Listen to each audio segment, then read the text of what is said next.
I've decided to leave the country. I'm done competing with imposters for a scrap of affection. Done begging for my own parents' love. But now that I've stopped, my parents, who have always favored the son they thought was theirs, are suddenly in a panic. Ethan, why aren't you fighting for our attention anymore? A week ago, our family trip to California was cut short by a massive earthquake. In the chaos, my father instinctively scooped up a sleeping Logan and sprinted outside. My mother, scrambling to escape, still remembered to grab the stray dog Logan had recently picked up. They flew back to Chicago on the first available flight, posting a dozen smiling photos on Facebook, celebrating their survival. Not a single person remembered me. I, the real son, was still trapped under the rubble, waiting for rescue. That night, pinned in the darkness, I managed to get a signal and call my old professor. "Dr. Alight," I said, my voice trembling. "I'll take you up on your offer. I want to move out there to work with you. I'm not coming back." A week later, covered in cuts and bruises, I finally walked to the front door of our house. The sound of music and laughter was deafening. My parents were throwing a party.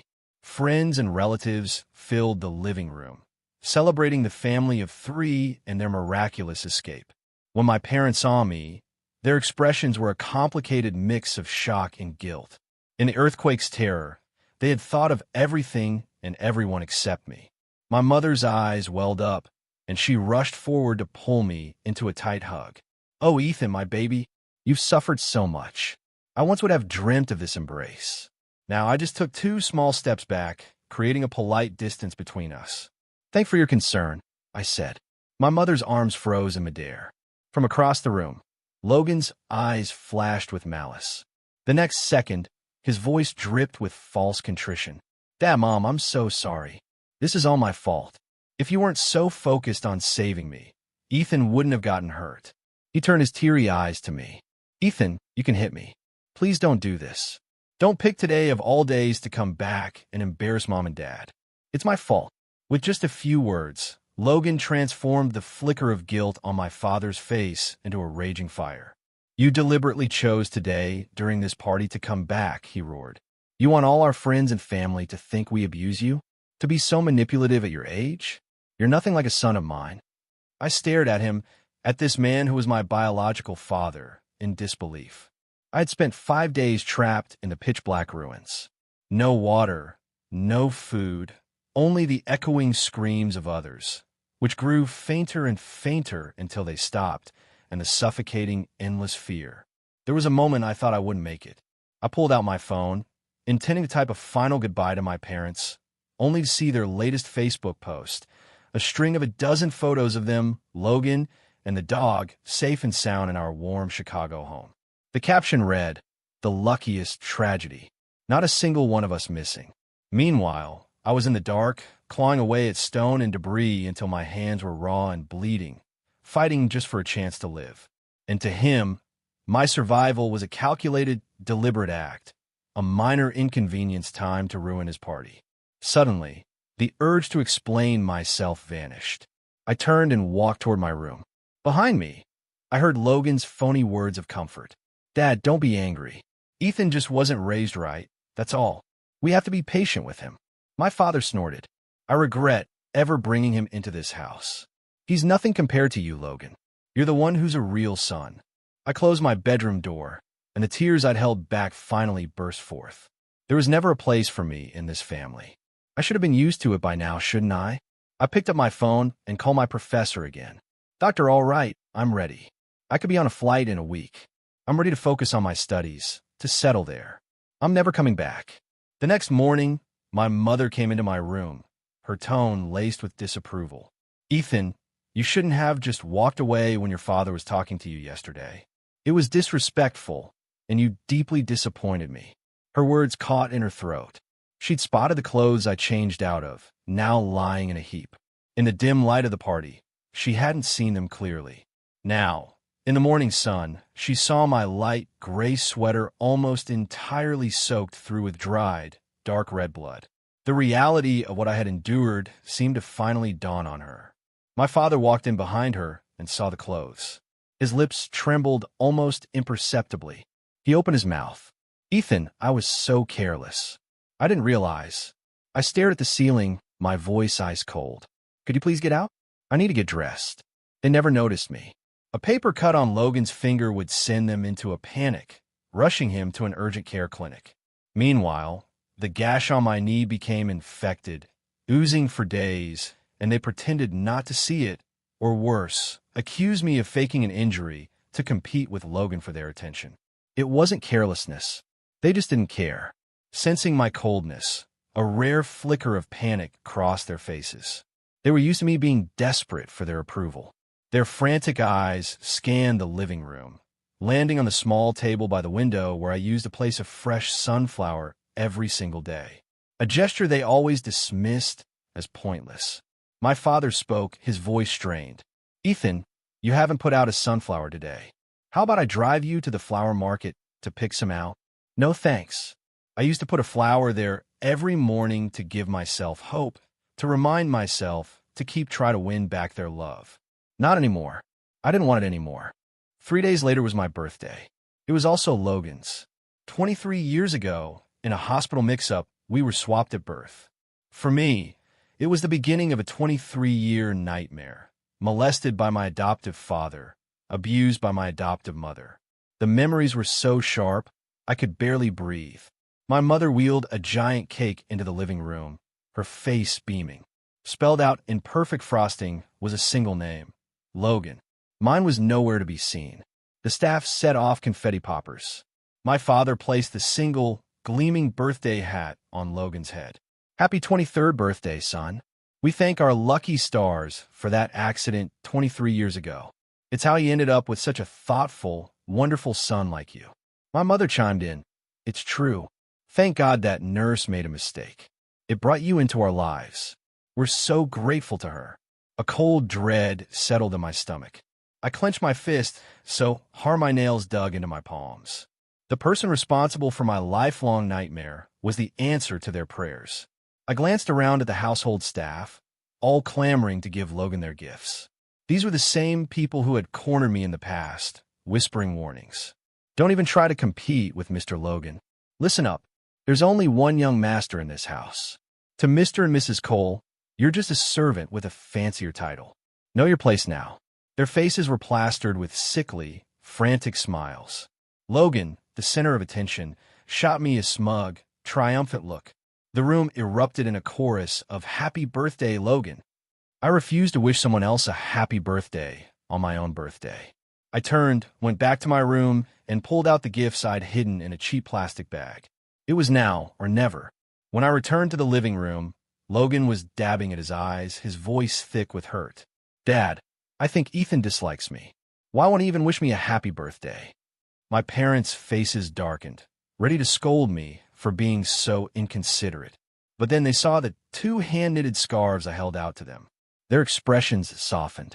I knew that our neighbor, Mr. Henderson, was always bragging about the scarf his son had made him, and I'd seen the envy in my parents' eyes. It had taken me over 6 months to learn how to knit. My mother held the soft wool to her cheek, her eyes shining. My father immediately wrapped his around his neck. The issue of Logan's birthday forgotten. Ethan, he asked, his voice softer than I'd heard it in years. When is your birthday? We have to get you something you'll really love. It's today, I said. They looked at each other, stunned into silence for a moment. Then my mother forced a laugh. Huh, we were just kidding, Ethan. Of course, we know it's your birthday today. She hurried out of the room and returned a moment later with a watch box. See, we got this for you. I opened it. The watch was beautiful, but engraved on the back in clear, sharp letters was the name Logan. This time, I didn't scream or throw a fit like I used to.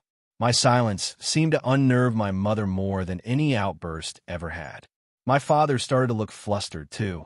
She began rummaging frantically through a cabinet. Ethan, believe me, I really did buy you one. One for each of you boys, she added, afraid I wouldn't believe her. We bought them last month when we all went on that trip abroad. Believe me, my father's face fell. He gave her a subtle kick, and she realized her mistake. Regret and panic flooded her eyes, terrified that she had upset me.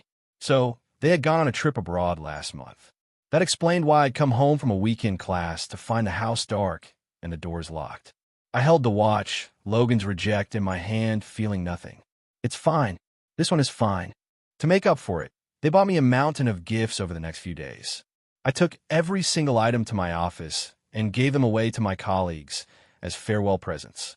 Meanwhile, the earthquake story was all over the news. A freelance cameraman had accidentally captured footage of my desperate escape from the rubble, and the clip had gone viral, trending everywhere. My parents recognized me instantly. They sat in silence for a long time, heads bowed. That evening, they took Logan and me to a five-star restaurant downtown. My father raised his glass and proceeded to pour whiskey down his throat, one after another. With each glass, he slurred about what a terrible father he'd been. He said he was sorry. He apologized. For a moment, I almost believed him, but as the alcohol flowed, their true motive surfaced. My mother spoke first, her voice tentative. "Ethan, you know that all the major media outlets are looking for you, right?" She paused. "And you know that Logan? Well, he's always dreamed of being an actor. So we were thinking maybe you could give this opportunity to him. After all, you can't really see your face clearly in the video." She saw my face harden and quickly added, "It's not that I'm playing favorites, honey. It's just that opportunities should go to the person who needs them most. And I love you both equally." Equally. The word was so absurd, I almost laughed out loud.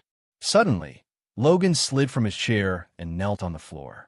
"Ethan, brother, I know you've never liked me, but I need this chance so badly. I'm begging you." A cold smirk touched my lips. "Fine, you can have it. On one condition, you have to get on your hands and knees and crawl around this restaurant barking like a dog. You do that, and the opportunity is yours." Ew. My father's face contorted with rage. "That's ridiculous, Ethan. How can you say that to your brother?" I met his gaze directly. "Why are you so upset?" Those were his exact words to me the first time he refused to let me in the house. "Why the double standard, Dad?" My parents fell silent. It was true. At the time, they'd both tried to placate me, saying Logan was just being mischievous, but he doesn't have a bad heart. They said he had a stubborn streak, and that I should just do what he said. I sighed, a wave of exhaustion washing over me. "Dad, you took us hiking once." Logan complained he felt neglected. "So, you left me on a mountain by myself. I walked for 3 hours in the dark listening to coyotes howl just to get home. How can favoritism be so absolute? If you want to be dead, you could have just said so. This miserable life is yours to take back whenever you want." I turned to my mother.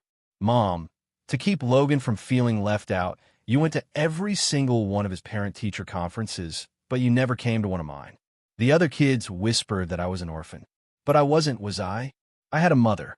I let the silence hang in the air. I'm your biological son. What sin did I commit in a past life to deserve this from you?" By the time I finished, my cheeks were wet with tears. I hadn't realized I was crying. I thought I was past the point of being hurt by them. For the first time, I saw a flicker of emotion on their faces. I wiped my eyes and managed a difficult, watery smile. "Fine, let Logan have what he wants. Give him the opportunity." My parents looked up, relief flooding their faces. Before they could thank me, I added my final sentence.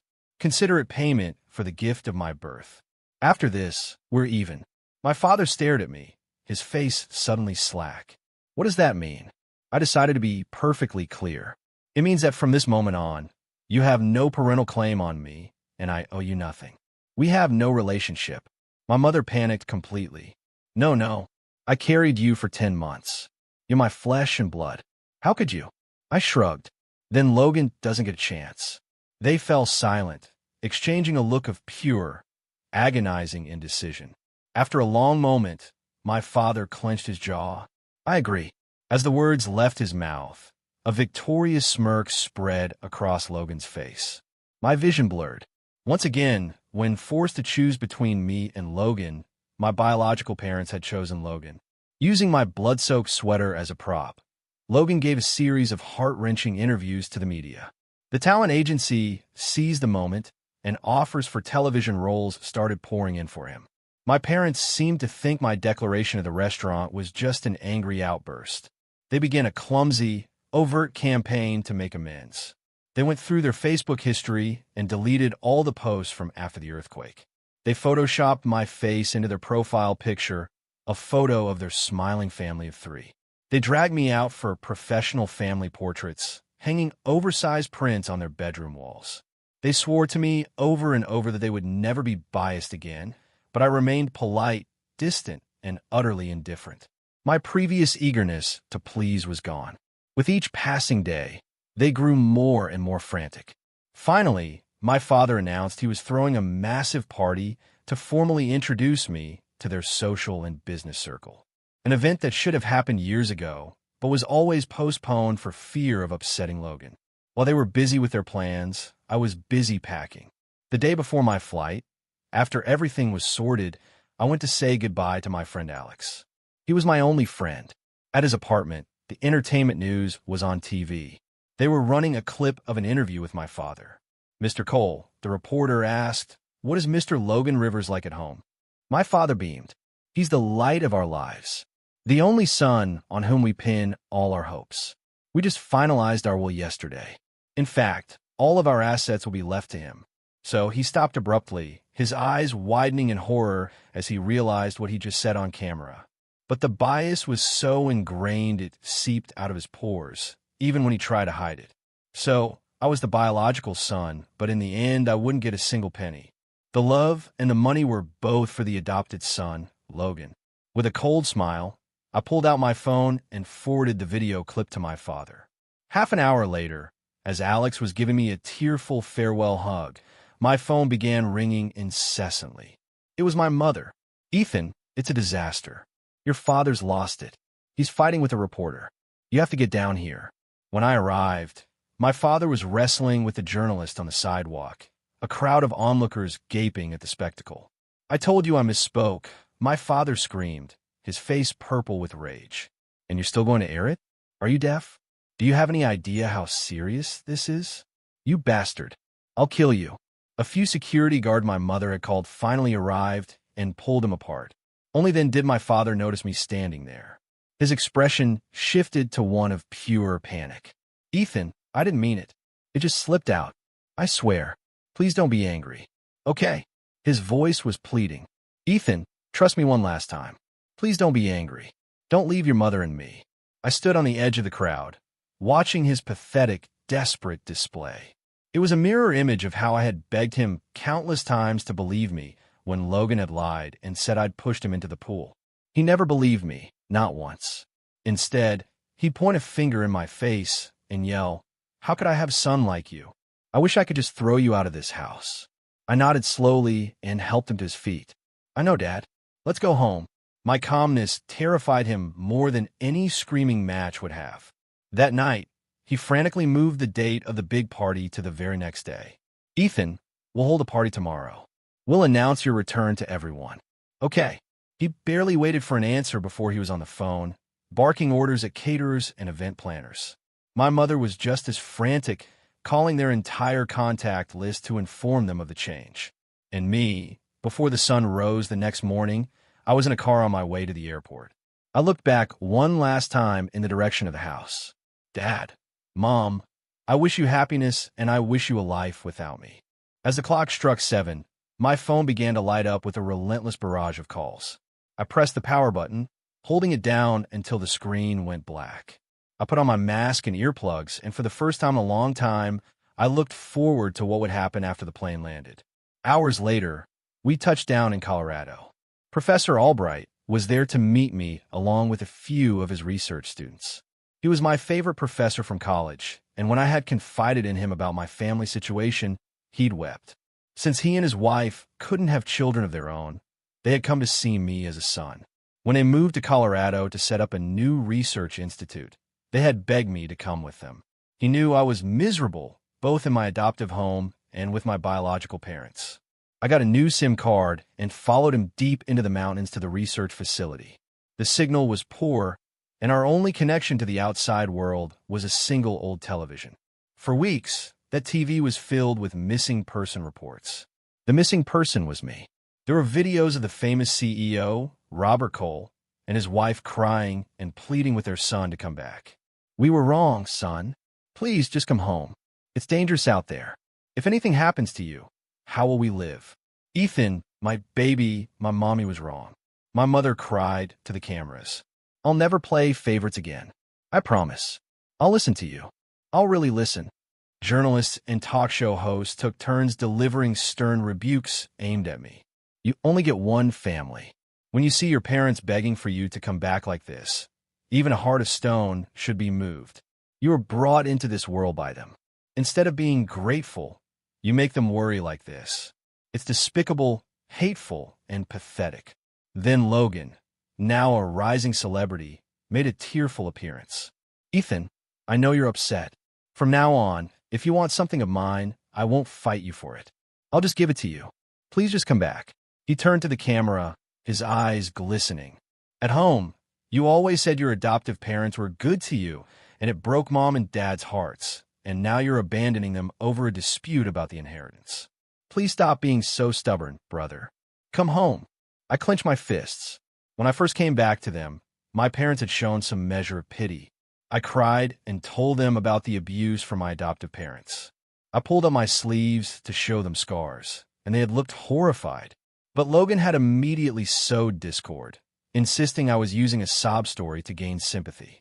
He even brought my adoptive parents to our house to prove how well they had treated me.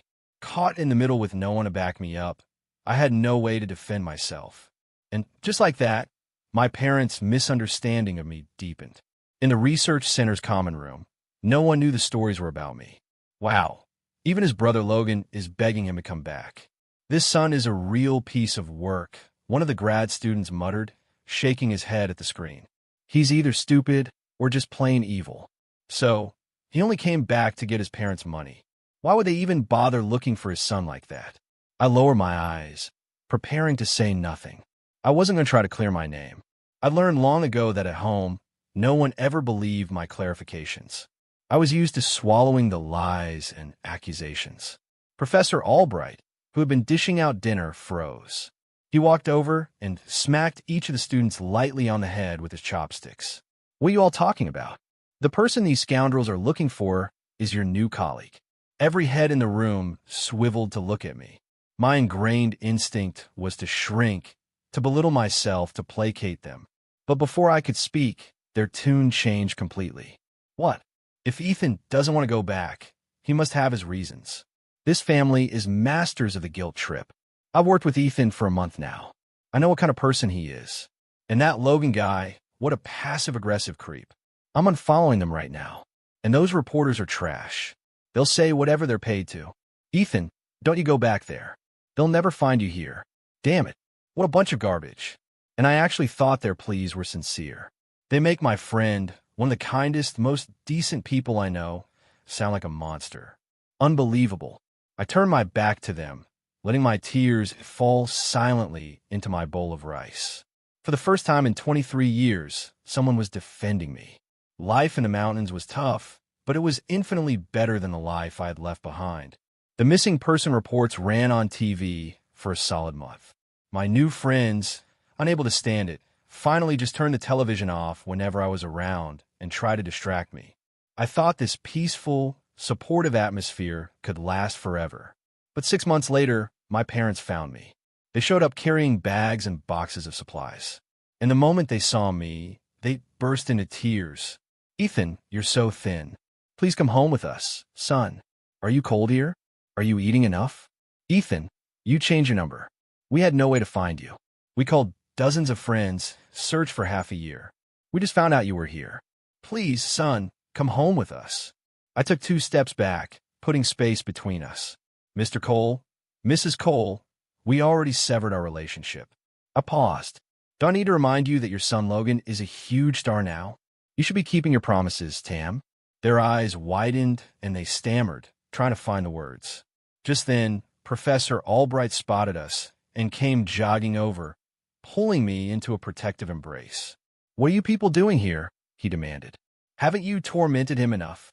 I clung to him tightly, the word escaping my lips before I could stop it, full of a lifetime of longing. Dad, a month earlier, with the entire research team as witnesses, I had formally asked Professor Albright to be my godfather. I would be the one to care for him in his old age. My biological father froze. The tears that had been welling in his eyes suddenly spilled over. The next second, he grabbed for me frantically. "Ethan, I'm your father. Ethan, look at me. You used to say you love me most of all." My mother was panicking too. "Ethan, don't be so cruel to us." I shook their hands off. My patience was wearing thin. "Mr. Cole, Mrs. Cole, Logan is your son. Don't get confused." They stood there stunned in silence as the realization finally hit them. The son who used to trail after them like a shadow. The son who was always eager to rub their shoulders and massage their tired feet. The son who, no matter how harshly they yelled at him, would still manage to force a smile through his tears. They had finally lost him for good. My father swayed on his feet, his voice raspy. "Ethan, it's fine if you won't acknowledge us, but you should go see your adoptive parents. Logan told us they're getting older, and they've been looking for you, too." I met Professor Albright's eyes. He understood what I was thinking and nodded at me. "Go. The work here isn't urgent. I'll give you a month off." Okay. I flew back to the States with him. All the filth they made me swallow, I was about to spit it right back out. On the plane, they misunderstood my motives. Thinking I was feeling sentimental about my adoptive parents, they chatted on and on about how much my adoptive parents missed me. A clear attempt to guilt me into staying. "Ethan, after you left, your adoptive parents started looking for you every day. They're simple people, not very educated. All they could do was wait at the edge of the village day after day. It broke Logan's heart to see it. You see, it was wrong of you to just abandon them and leave the country. So reckless. But we're so glad you've come back with us now, Ethan. You've finally grown up. You're no longer that little boy who only knew how to fight with Logan for attention." I found it all so irritating that I just put in my earbuds. After the plane landed, they were about to excitedly call my adoptive parents, but I stopped them. I hailed a nondescript cab and gave the driver the address to my old home. During the ride, I glanced at my phone. The internet was still full of articles calling me an ungrateful monster. The narrative, bolstered by my adoptive parents' tearful on-air interviews, had reached a fever pitch. When my adoptive mother saw me, her demeanor was nothing like the gentle, heartbroken woman from the interviews. Her face twisted into a vicious sneer, and she grabbed a broom and swung it at me. "You curse. What are you doing here? Get out." My parents, standing beside me, were stunned by the scene. My father instinctively moved to block the blow. "What are you doing hitting him?" he yelled.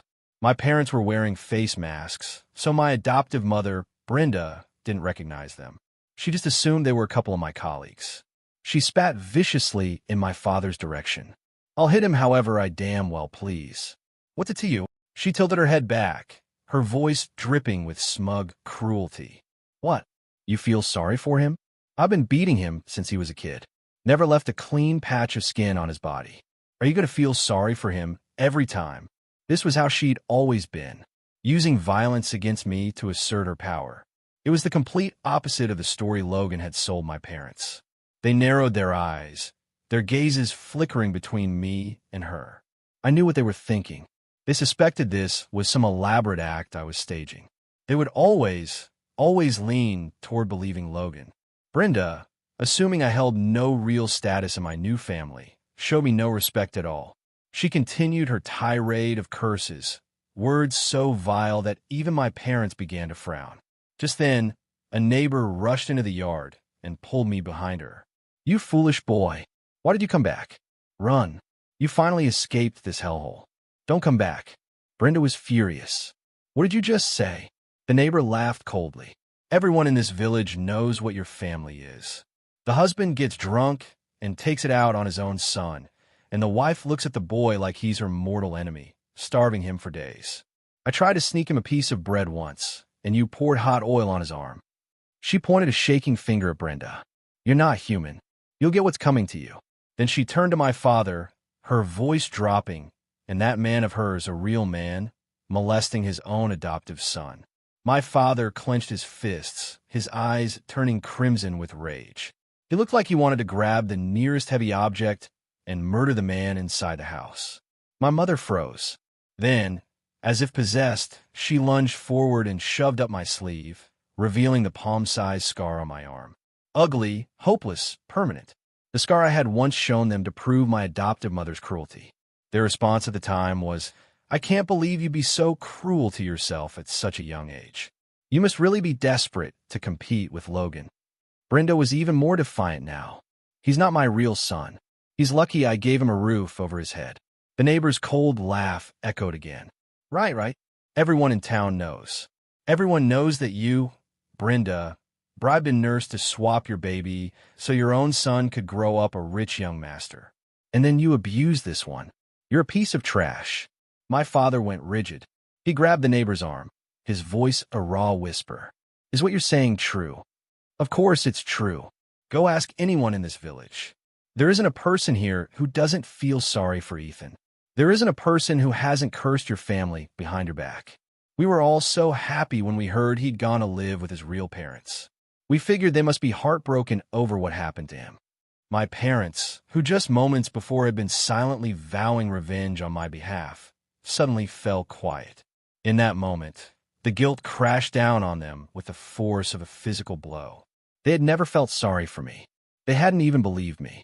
They couldn't dare to imagine what I must have endured for over a decade to make an entire village pity me. My father couldn't take it anymore. It was like a switch flipped in my brain. Because of my upbringing, I had always reflexively suppressed myself.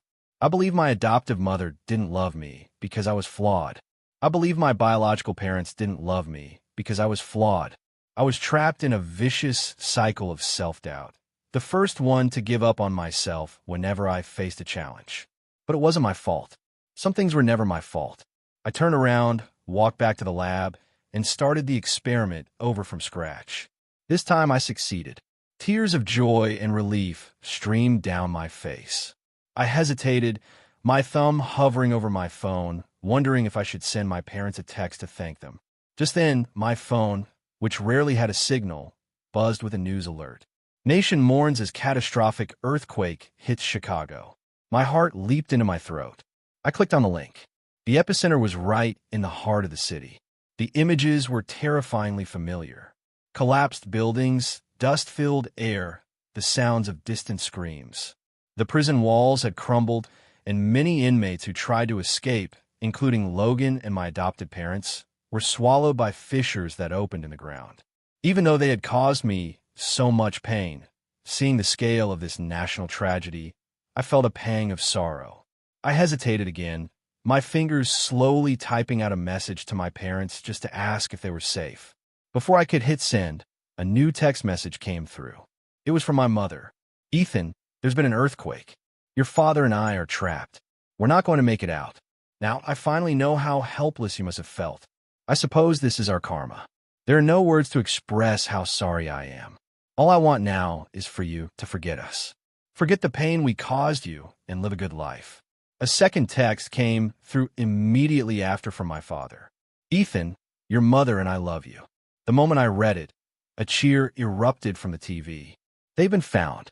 The camera zoomed in as rescue workers pulled away a large slab of concrete, revealing my parents' blood-streaked faces. I hadn't even had a chance to feel a flicker of hope before one of the rescuers slowly shook his head. The news anchor's voice cracked as he announced that the number of confirmed dead had just increased by 2. A few days later, my parents' lawyer found me.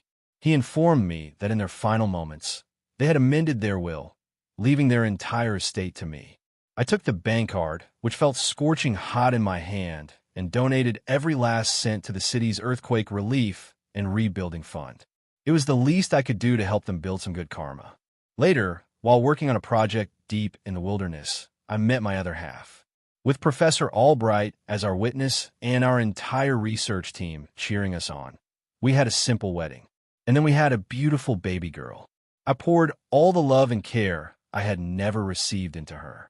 She's a sweet little thing, constantly telling me over and over, "I love you, Daddy. I love you so, so much." It always makes my eyes well up. My first life was one of displacement and sorrow, but my second life has been filled with good people. With their sincerity and love, they have carefully and patiently raised the insecure, sensitive boy I was into the man I am today. I had a dream. In it, I saw myself as a little boy crying in that dark, cold shed. I went to him, leaned in close, and whispered in his ear, "Don't be afraid. It's all over now. You didn't do anything wrong. Someday, people will love you for who you are. You'll have a real home. You'll be happy. You deserve all of it.